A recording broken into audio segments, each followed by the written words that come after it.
Nos dijeron allí en Deusto que La eso comercial.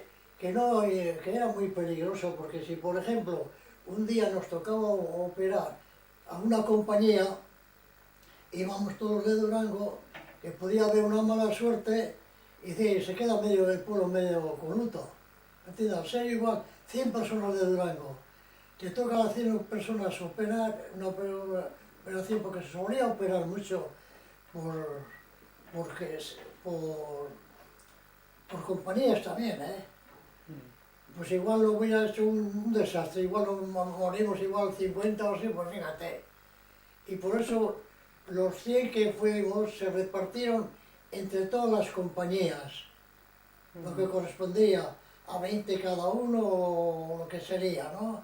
O 100, lo que sería. Y así. Y de esas personas que queríais formar la compañía de Tavira, ¿de qué grupos políticos había? Había pues nacionalistas, ¿Pero en qué proporción, más o menos? no, dos, yo me acuerdo, dos. De la CNT, pues,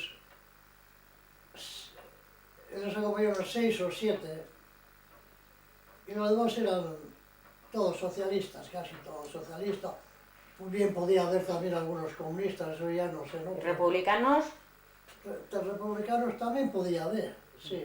Estábamos de todos ahí. No solo eran, la mayoría serían de la UGT, pues sí. Y la mayoría de los socialistas también. Pero luego había, como te he dicho, pues nacionalistas de la CNT, habría comunistas y había también republicanos. Estábamos de todos metidos en las 100 personas.